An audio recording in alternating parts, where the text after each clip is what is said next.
This is Tuna on Toast. Oh man, I see the hair. That's gotta be Bishop Briggs. Hello, it is. Hello, welcome. Oh my God, how are you? All right, you made it all the way here. You must be thirsty or need caffeine. Oh yes. Oh, okay. well, So I did notice, like when I was sitting here. Yes. I was right in the direction of the coffee, and this is very exciting to me. So hold on, let's see here. I push that. Wait, oh, there. I push that. Oh my God, mine I have to push up. Oh, you do? Yeah. This is like a little oh, robot. I need this. These are clean as can be, just so you know. Yes, we do need a coffee mug. And also, I've only had coffee 9 times in my life, and the first time was a year and a half ago. So when I go to a coffee place now, I've been ordering a vanilla latte with non-fat milk. I feel like such an idiot when I'm ordering. This is so funny. I'm laughing because I didn't have my first coffee until I was 18 and I moved to LA, and I went to Starbucks and they were like, what do you want? You know, like, Right. come on. Yeah? I was a long slam. What'd you get? It was like mocha, frap. Like, it was like. Do you know what Dairy Queen is? Yes. I love Dairy I've Queen. quit Dairy Queen because the last time I went. Wait, do you regularly go? Yeah. I said I would like Okay, a that's I would like a very- sundae, and my line was, I don't care how much it costs, I want as much whipped cream as you can put on it. I'll pay triple the cost. Money is no object for whipped cream. How did I never know this about you? What? They gave me this much whipped cream only on it. And I had it to go, I got home, I was so sad more than mad. I'm like, I'm never going back to Dairy Queen. Those guys screwed me on whipped cream. I offered 6 times the amount. God. This is gonna be so good. And I think that's this funny. cup may be hot, so I'm gonna get something. Thank you. Oh, this is cool. I Yeah, like that. thanks. Look how foamy Wow. that is. Yeah, you really should be sponsored. This is I know. amazing. What would you Thank like you. with that? Nothing. Nothing. Yeah. We have oatmeal, we got all this stuff. Oh, really? I'll just have a little, Oh, you have this. You have If these. you also want this, that's a fork, sorry. If you want this little spoon, have you seen a littler spoon? Oh my God. By the way, that's the show. We're done. You can Wow, go home great, now. It's great. over. Yeah, Yes. yeah. Making. Okay. Watch your head on everything here. So come through this way, and you're gonna sit right here. Oh, you have a hoodie. Yes, I do. Oh, yes. I don't know if that will fit in Oh, there. that's great. Oh, that brings me a lot of joy. Hey everybody, and welcome to another episode of Tuna on Toast. I am Ted Stryker, so excited that our guest today is here at my house. She is unbelievably powerful on stage and off. She is so creative, and she's cool, and she's smart, and she's Bishop Briggs. Hello. Oh my God. I mean, I know we just started, but I feel like I have a tear in my eye already. Thank you for that. It's true. It was similar to 21 Pilots when I first heard your voice. I didn't know what they looked like. I didn't know their story. I didn't know where they came from. And then, of course, I do this little deep dive on them. I'm like, oh my God, look at these 2 guys from Ohio. Yes. And then when I first heard Bishop Briggs, what is this voice? Who is this person? Where is she Oh my from? gosh. And then to find out that this powerful voice and powerful lyricist is this person who is also super strong and also cool off stage. Oh, thank you. You're You know, that welcome. is like, you bringing out 21 Pilots in any capacity is very exciting for me, but thank you for saying that. Of course. That is a very big compliment coming from you. Yeah. Awesome. So we are sitting here. We're about a week away from Thanksgiving. Yes. But this episode will be released just after Thanksgiving. It has been an unbelievable 2 years for the world and a crazy 2 years for you. But going into next year, creatively, do you have a plan yet? Do you know what you're up to? I do. Can you share any of that? Yes. I Okay. mean, right now I'm really trying to assemble a team where it helps me basically like execute some of my biggest dreams. And so with next year, I really hope that I get to release new music. I mean, I don't hope. I'm going to release new music. And I do have an album that is done. Oh, wow. But at the same time, I'm always writing. So there are always going to be a few additions, a few tracks that I maybe add in. But I'm really excited for that. And are you working with Zakk Cervini? Oh, yes. You are. Oh, this I young love him. guy, so talented. What a producer. So incredible. And I think there is something to say about people that really have heart in their job. And I think because, and you know this too, it's like because we do something that is creatively fulfilling, you just presume that your heart is in it. And I really think that is a gift if your heart is in it. And I feel that with Zakk. I feel that there is so much heart and soul, with what he does. How much trust does there have to be between songwriter, who is also the performer, collaborating with, let's just say, a producer, and you have to be with this person and communicate all the time until all your thoughts and your trepidation, everything is released to the world. So it's you and this other person. Yeah. I mean, I think there was a difference in my heartache before this year. I feel like there was, it was almost something manageable that I could dissect and comprehend. And then after this year with my sister, I was like, this is an uncontrollable pain that I have never had or, experienced. Right, and so I think that level of trust, and it's really difficult to write about. I don't think I will write many songs about it, but the songs that I have written about it, it's a painful and raw experience. Yeah. I would think the person who is going to write these songs and put them out, and that's going to be you. You lost your sister, Kate, who I loved. I didn't just meet her. Yes. I got to have real conversations with her. Yes. But it takes a lot of guts, and I commend you for not only putting a pen to paper or a voice memo and then going in the booth and actually doing it. What did that do to you in the moment, like when you're in the booth? Ooh. Did it affect you? Yes. Okay. I mean, I will say, and that's part of when I talk about putting a team together, as you know, Kate was my right hand. Yeah. Yes. And so I think finding people that have, I have an understanding that no one will compare, of course, but having people that I know Kate would feel proud of me being surrounded with and would feel excited about how they execute it or whatever. But I will say the recording process, I feel like when I have gone in before, whether I wanted to admit it or not, there has been a layer of, with heartache, there's been a layer of the fact that I've dissected it so much. And I've really gone deep into what went wrong, what I could have done better. I've done all the things. Right. And then I go in, and I'm like, here I am, raw and expressing myself. Yes. But it's a different type of raw because I really have, again, very subconsciously, but I've analyzed it so much to the point where it's led almost purposefully to heartache. Right. That has been it's sort of been in my control almost.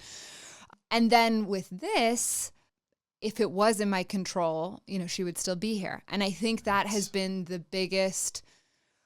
I feel like every year of life that I have, I learn that I'm not in control.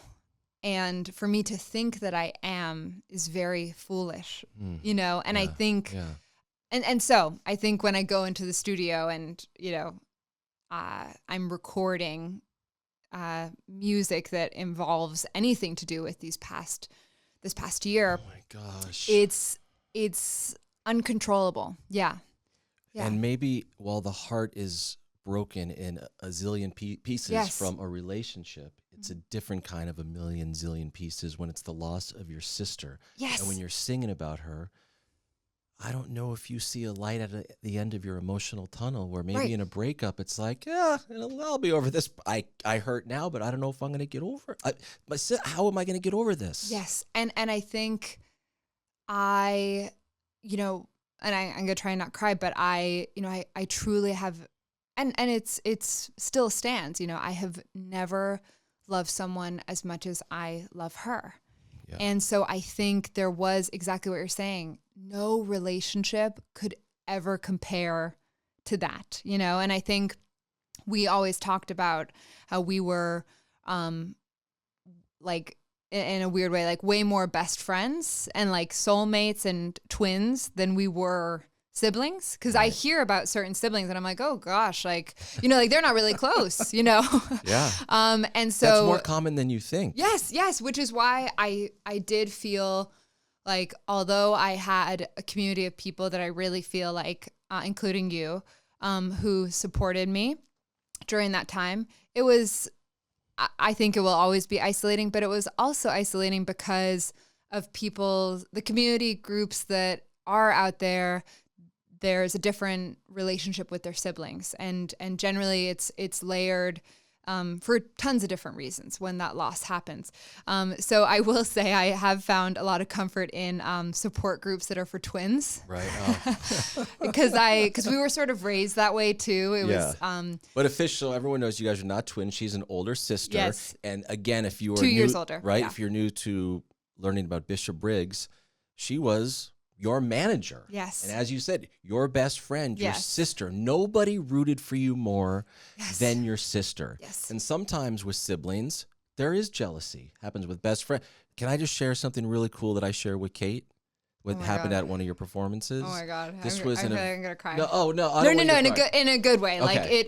it all I want is to hear stories about her. It's okay. Go. So you were performing, and it was an intimate show, and her and I were standing next to each other, probably about 20 feet from the stage off to the side, and she was smiling so much, and the light was glistening. She had really beautiful eyes, glistening off her eyes, and without her saying it, she was like screaming, "I'm so proud of you. I'm so proud of you." And I was right there next to her. And I remember after you perform one of the songs, when I get excited, I sometimes like, oh my God. I like, it's always like hitting her arm like this. Like, oh my God, look how good this is. So I'm Thank sorry. you. No. Thank you for saying that. Yeah. And I think that's what's been interesting during this time is like when I'm at work, like, I wish there was a better word, but let me just say like when I'm performing, when I am, oh, great. Thank you. Tissues have come. Thank you. No, this is great. It's great.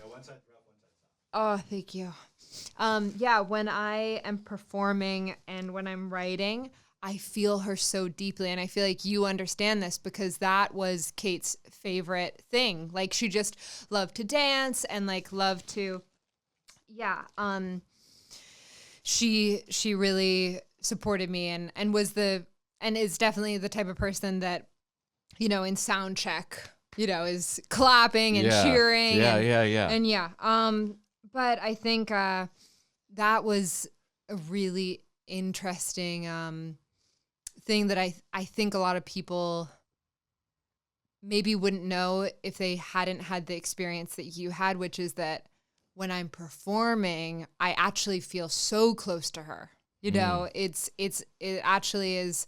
Like I recently played Red Rocks. Oh, right. Oh, congratulations. And it was crazy. And before we went on stage, my entire crew, we were just crying. And which is that's not normal. I don't know what was happening, but it was like, it was so big. It was such a huge opportunity. But I think it was also just the year, it's been it's been the hardest year of my life, but I think that connection that I have with, my crew and my, bandmates we felt teary-eyed, and there were tears before we went on stage. And then when I came out on stage, I just felt. People say that they have spiritual experiences with Red Rocks. Yeah. I have heard that. But I was I really felt her, and it was really positive. And then I sang one of my songs called Someone Else. And it was sort of a standard, pre-breakup sort of song, where it's like, oh, I want to be alone and I want to lose my phone, be someone else. And then there's this bridge, and everything's changing all around me, caught up in the chaos that surrounds me, sinking even deeper, like I'm drowning. All I want to do is be alone. And I knew that the bridge was coming, so I was prepared to do it. And I just started weeping. Just the lyrics of the entire song now had a totally different meaning, where it was like, oh yeah, like I've felt that more this year, which was like, oh my gosh, I really want to be someone else. I don't want to be in this. The meaning of your own song changed for you. Right? Wow. And so you felt it coming while you were on stage. Yes. And I started, and it wasn't like, one tear. This was sobbing, and the entire crowd stood up. Oh. And and then my, crew, we hugged, and the audience like clapped, and they just stood the rest of the song. And and it was just, I don't know. I think. And then afterwards, after we came off stage, it sort of felt like, like, how do I express this? But I had nothing left, like it was in a bad way. You had nothing left. Like you just wanted to throw in the towel. No, like that is why you perform. Oh, that's why you do music. Yes. Like. So that had to be inspiring then, like, I'm going to continue and I'm going to be better than ever at this. It was like the connection with the audience has always been number one for me. And that sort of escapism into just this soulful land.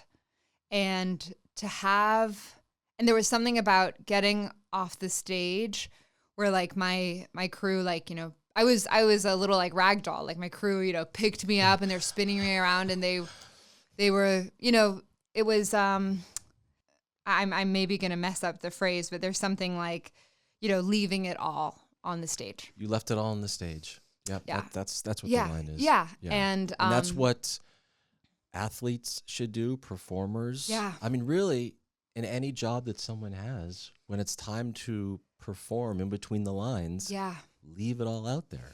Yes. And that's why, because my tour manager, Blake, was talking to me after, and he said, everyone stood up in that moment because they didn't know what had happened to you, but they knew how you felt.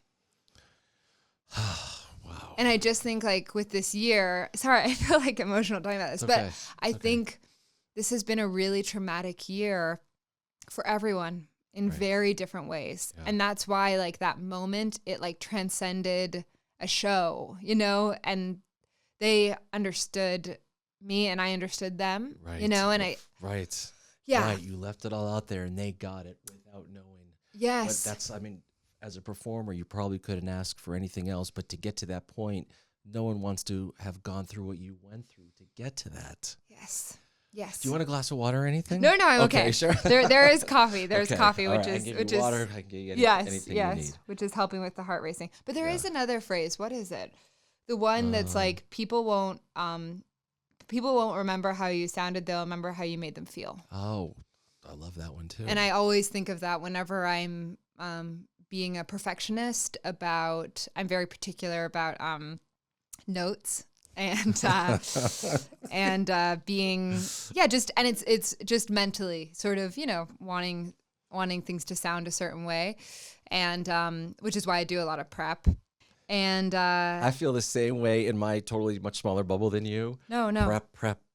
Yes. So when it's time to go, it seems like I've done this thing 10,000 times, but really the hours leading up to it, I was Yes. pacing in the hallway. Yes. I took a shower. For some reason, I was in there 40 minutes, not even, I was just thinking about what I'm Yes. going to do. But I think that is what allows you to be soulful and grounded when you are. When that moment comes, then you actually get to enjoy and be present in the moment because you have prepared, Right? Yes. or whatever, Yeah, But exactly. I think like your experience is the same as what I'm saying, which is like at the end of the day, whether there's a fumble, whether there's something, you are connected to the audience and they know you. Yes. Fundamentally, they know that you are trying. And they know that you care. Right. Yeah. Exactly. Yeah. You have set yourself up in such a great way moving forward into 2022 because of your 2 full-length albums and the EPs and then the other songs that you have put out, like the one with Jacob Banks. Yes. Yeah, I Yes. love that song and I love him. Me too. Have you ever felt pressure on your career or that you need to maintain a certain level or achieve a level that you never thought you would get to as we sit here today? Wow. Because, I mean, you're already A++. What? Yes. That is very sweet. I want to hear you say that every day. I have really big dreams. Yeah, I do. I think but I also have an understanding that nothing matters. Mm. Like as in what matters is human connection. Right. Yeah. And understanding others. Are you patient when it comes to your career or No. impatient? No. Okay. Not at all. Not at all. No. I am not, but I do think like the way that I check myself and what I am, when I was telling you, like I learn every year, I don't have control. And I think it's difficult because I had so many years of struggling in LA and it really was so self-motivated. And you saw results from that. Yeah. Yeah. And so I think it's weird as you get older because you think, okay, then that must be the same. And it's not always the case. Sometimes it's not your time, sometimes, and It's this hard is in the moment to think that it's not your time because sometimes I've Yes. thought, wait a minute, how is Yes. this person getting this gig? Or Oh. why is that person shooting up the charts over there? How come no one's checking me out? well, comparison is the thief of joy. Explain that. Okay, well, it's so true. Comparison is the thief of joy. Oh, so the joy that I have is stolen right out of me if I start to compare myself to others? Yeah. Okay. Yeah. It's true. I'm It's cheering up now. Why did I think that way for so long? Oh my God, totally. But we all do. Yeah. Yeah. But that is a phrase that I'm like, oh right, like that's not helpful. Yeah. Yeah. And I think, I mean, not to get too deep into it, but just the process of social media alone, we're looking at these highlight reels, Right. Where people are saying, hey, they are trying to purposefully show their profitability so that you believe in them, Right. So that's Yes. a lot to be seeing on a consistent basis, But I do think there is something I've learned recently. Yes. Share, please. Well, I don't know if I have fully learned it, but it's something that I have I've been thinking a lot about lately, which is this idea of what if, and it's, by the way, it's from Oprah. Okay. Yeah, I don't want to think. I don't want you to love think it's. Oprah. Hi, We Oprah. do. I love Yes. Oprah. There's a lot of good interviews. Yes. What if life is a classroom and everyone we meet is there to teach us a lesson, but it's not meant to be easy. So we have this idea of life is happiness and joy, and that's when you have made it. That is when you are successful.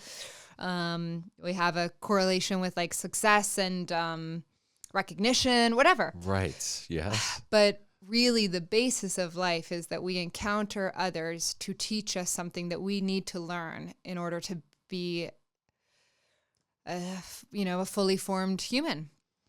That makes And we are sense. that for others potentially. Right. But it takes off this pressure of, because I think we are really hard on ourselves when we feel quote unquote like life isn't fair. And it's like, but what if it wasn't meant to be?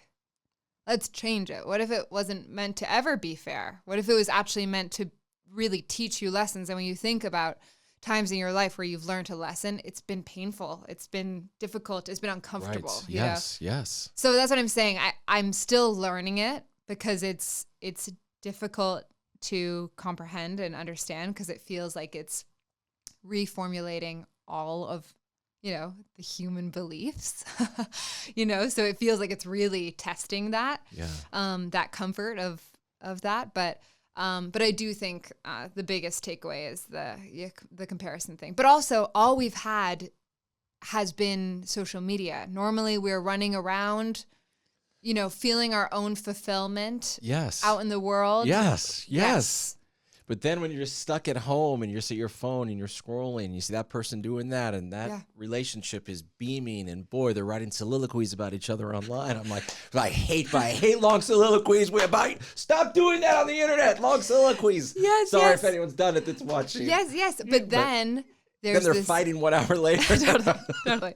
But then there is this part of what's happened this year where we realize all those things can just go away. Right. And then when they all go away, I sort of feel this way. This is so random to bring up, but I actually haven't spoken to anyone about this. But the way with Instagram right now, they've taken away the likes. Yes. It feels like a grand equalizer. I don't know if you feel that. Wait, hold on a minute. So when I see my own likes though, right? You can hide it. So you press the ... above your post and say hide. And then if you want to really, really go deep into it, you go to your settings. Okay. And then you can say hide likes and views, like overall. But aren't there some people who want others to know that they just got 1,000, 8,200, whatever it is on there? I'm sure. Right? I'm sure there's some people, but it does feel, it feels quite, I'm going to do that when we're done. I'm going to hide mine. Oh, it's so good because also. Would you hide? I'm not hiding theirs. I'm hiding my own, right? It's both. Oh, it's both. Because a lot of people have jumped on the bandwagon. I like think. that. Yeah. That is a great equalizer. Yeah, because also like. Mentally. Yeah. And it's, you're posting what you want. You're not posting based on what would get the most engagement. Also, right. I think, and Right. it's not about like how close are you to the camera. Like that's like a thing apparently. Like if you post your face, I remember speaking to like an Instagram person one time and they were like, if your face is closer, to the camera, it will do better. Like all, like there are these crazy things.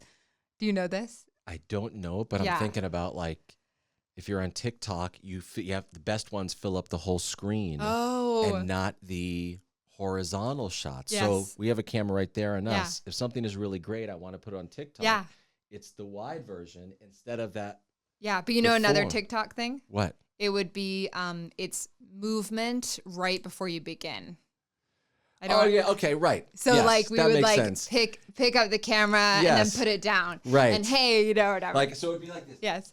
Hey, there she is, Bishop Briggs. Yeah, Here we hey, go. yeah, Yep, exactly. yep, I get that. Okay, so you mentioned when you first got to LA, and I need to refresh my own memory on this. Okay, here we go. Did you go London, Tokyo, Hong Kong, LA?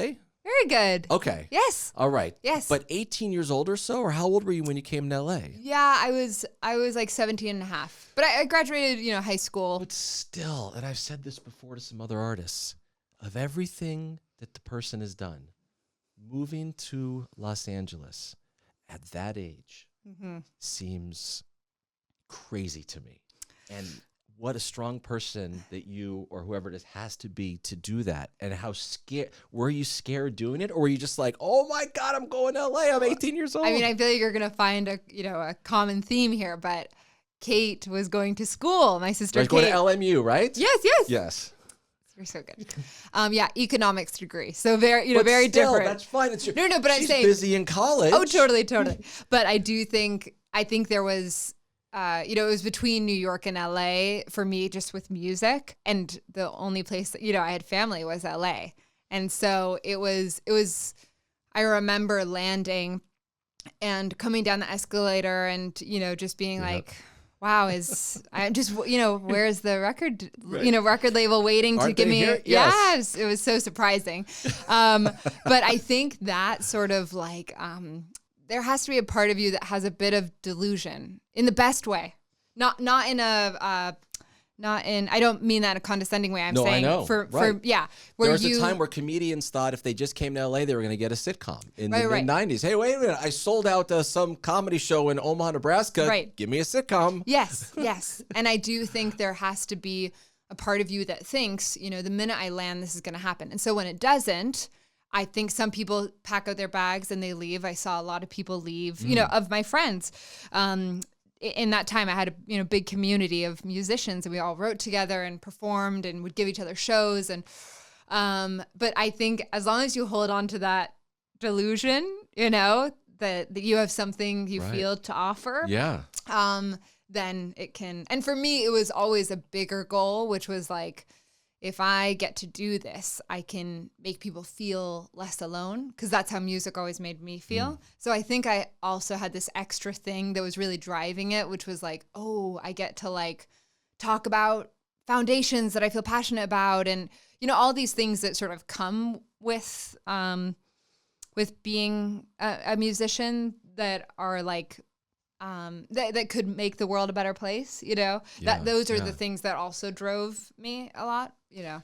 How did you make these musical friends, when you got here? Was it on Craigslist? Was it just going to shows and standing in the back? I'm like, I'm going to go talk to that person and that person. I went to Musicians Institute. Oh, right. Yes. Close by here somewhat, right? Yes. Okay. On Hollywood Boulevard. Yes. Terrifying. Hollywood Boulevard. Yeah. All these tourists like, oh, we're going to walk on Hollywood Boulevard, can be a little bit scary. Yes. Yes. I've seen, I don't know if I could say this, but I've seen so many people's poo. Oh, yeah. right. And doing it in front of me and then proposing to me. And I was like, okay, fine. Yes, definitely. I will say yes. But what was your focus at the Musicians Institute? It was vocal performance. Did you have to audition to get into the school? Yes. Oh my! What did you do what did you sing or? Oh, great question. What did I do? I did Chain of Fools, Aretha Franklin. Whoa! Yes, that was like my favorite song to sing, and I think I did. I mean, I acapella. Do you do it? Oh, I do At Last by Etta James. Okay. Acapella. Yes. And when did they tell you got in? That they're like, oh, immediately you're in the school. That's very kind. I don't know, but I remember being very excited. Yeah, it was. And I think what I liked about that experience was I had to sing every single day. And I also did, you had to audition to get into this gospel choir class. And thankfully I got in. And so that was, one of my favorite things. Yeah, doing these, old school Motown songs and yeah. And you're doing it. Was it hard to do it in front of others that you didn't know? I think, well, at the time and still, and I think I've told you this, but I'm so nervous, but I try to change it into excitement. Yeah. Wow. Okay. So Musicians Institute, how long did you go there for? So it was associate's degree, which was like 2 years. Good for you. Yes, because I would have done longer, but the way we were talking about my patience. Yes. I was like, the clock is ticking. I have to hit the ground running. I have to. So I was, yeah. And then from there, years and years of doing sort of every open mic and coffee shop and, any place that would take me. But I never got asked back because I was so loud, It's like not relaxing at all. And I'd be like, hello, going crazy. And people are just trying to, have a calm cup of chamomile tea. Yeah. So, yeah, never got asked back. But what's the number one thing that you took away from going to the school for 2 years that you apply now? I think it was to do with preparedness. Yeah, that it reaches a point where you have to have trust in yourself that whether you feel prepared or not, you will I mean, I think for me it was like I will always have soul. So it was like I can't go too deep into perfectionism. And when I was talking to you about control, that was the same thing, with this preparedness. And then I would be in a class, and they would, we'd all be going around. It was very similar to like Sister Act 2, Okay. where we'd be like, the reference. Okay. But Yes, it's like, I know the reference too. Oh, you do? Yes. Okay. Where, you're all in the class and, people start rapping and then they start singing and you're creating a song. How are you going to be prepared for that? Right. I didn't know that was going to happen today, whatever. And so it's sort of like, hey, like, why don't I just trust that, like, soul is my thing, and other than that, I can't really control. All I can do is be authentic. Right. Yeah. Right. And so even if that means in that moment, maybe it comes to me and, there isn't this grand moment of soul, but maybe it's just like authenticity, which is, like laughing and, and being present in the moment, whatever comes. Yeah. And I think that helped with songwriting too. And that will win in the end. Right. Zillion %. Yeah. So you're doing coffee shops and that sort of thing. Yes. The official, like, what was the best first venue you played? And you're like, oh man, can't believe I'm at this place. Rose Bowl opening for Coldplay. Oh, you only had like 3 songs, right? Yes. Before the thing.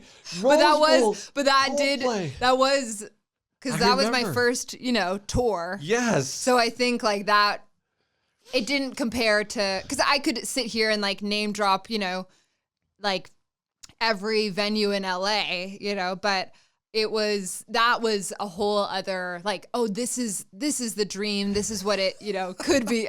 False. So bad. Again, that's what I'm saying, that delusion. Cause I was like, is this what catering's like? Like this, and I was following them in a little van, sleeping on a van. Yeah. But it was like, wow, catering on tour is, amazing. And yeah. Did you talk to the Coldplay guys that night at the Rose Bowl, or you didn't see them? I did talk to them. Chris came in. Chris, first name basis. Chris Martin, yes. Yeah. So these are the 2 moments I have with him. Okay. So the first moment was he was playing ping pong backstage, and I was walking to stage with Kate, and walking to stage, and he grabbed me and he said, "Hey, I'm Chris," and I was like, "Oh, didn't recognize you." No, I'm kidding. But so we introduced ourselves, and he was like, "I just can't thank you enough for being here," which I was shocked and appalled at. I was like, "What?" What? That's the craziest thing I've ever heard. Him sitting there thanking me, paused his ping pong game, right, and then went on stage. And then the second time was he came backstage after he sound checked, which most beautiful sound check in the world, by the way. And he, just spoke to me about being true to myself, and that will always that will have you end up in a place like this. Yeah, like I think that was my biggest takeaway. Oh, and he said, you never know if it's someone's first show or their last show. So always perform with that in mind. And the amount of times that I, as you know about me, I always give it my all when I perform. Yes. And I can't tell you, no matter what show I'm playing, there's always one person that comes up to me and says, "This is my first show." That they were meant to. Their life, they're going to remember right performance because you gave it all. Yes. And then same with the last show thing, you never know. Right. Like what will happen. Yeah.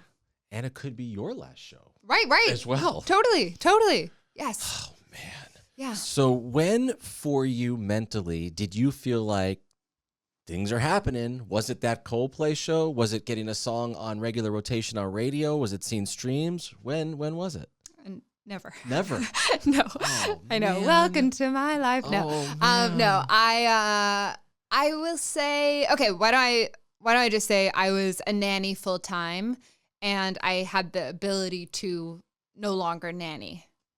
You know, because the music it was because of the Acura commercial with white no with wild horses. With wild horses, Yeah, right? it was this like crazy Super Right. Bowl commercial, and it was like my first time, ever getting any sort of income. I love that song. So you get this income from that. It's in the commercial, and you're like, oh man. Yes. But a second ago, you said you're not there yet.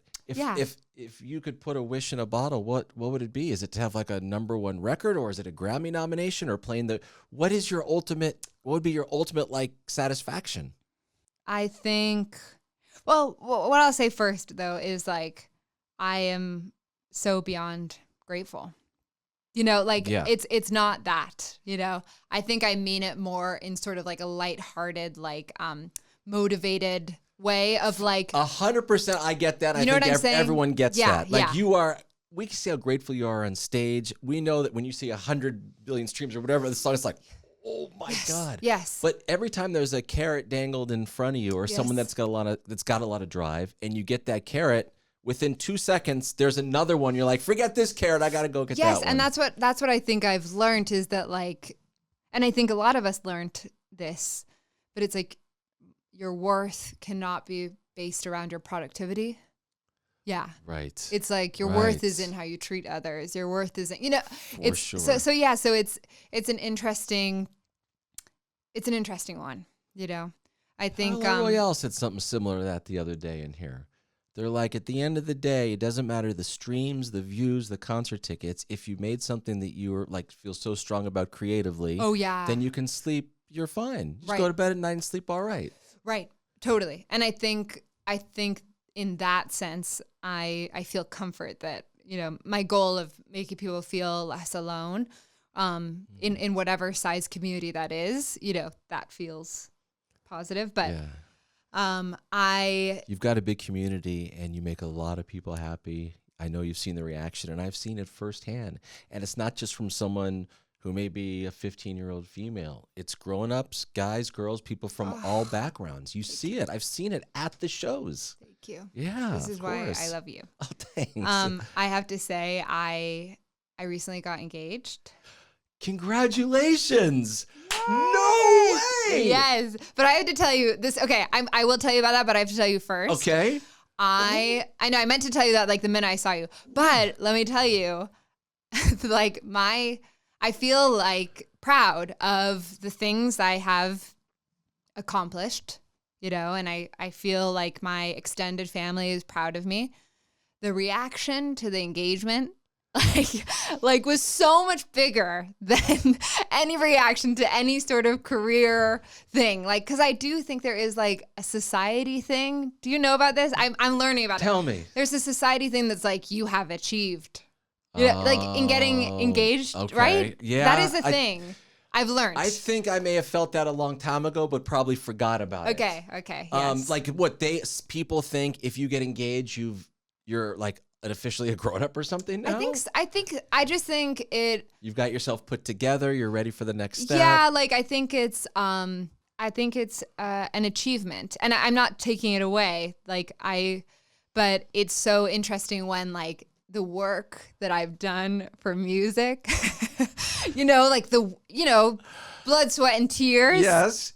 And I'm telling you, the reaction did not compare, Did you put an official post up about this? I didn't. I wanted to tell you. Oh, thank you so much.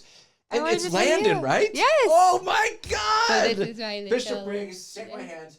Congratulations. Thank you. Oh, Thank you. man. See, even your reaction, I'm like, is this a huge deal? It's just really, I think when you hear somebody is getting engaged. Yeah, what is it? Tell me. I think it's because that person is at peak happiness. Oh.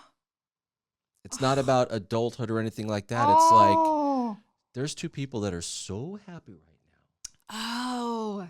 Okay. So Got it. knowing that you are beaming with happiness that this happened, Yes. it's just like everyone else gets so excited. That from makes it. sense because I feel like growing up, I didn't really have a thing about marriage. I feel like I was the person that like had dolls. So I more understood the kids thing like that, you know? Yeah. So it is, I'm genuinely curious, you know, cause I don't think I mean, this is, you can sort of understand. I look at everything from an analytical way, which is insane, but I didn't understand like the psychological impact of like, what does it mean? Yeah. Like engagement and stuff. But I also think it's complex because Landon and I feel so happy, and it's also, and I wonder if you relate to this, but there's something where you're like, oh, I wish that person was here. You know, like the people that you want there too. Yeah. Right. So it's a weird thing because I think it was time, you know, but I proposed to him. You did? Yes. Is down on one knee? Yes. I had a speech because we had spoken a lot about it and for years, and he, you know, was like, great, you know, I'm going to do that and all this stuff.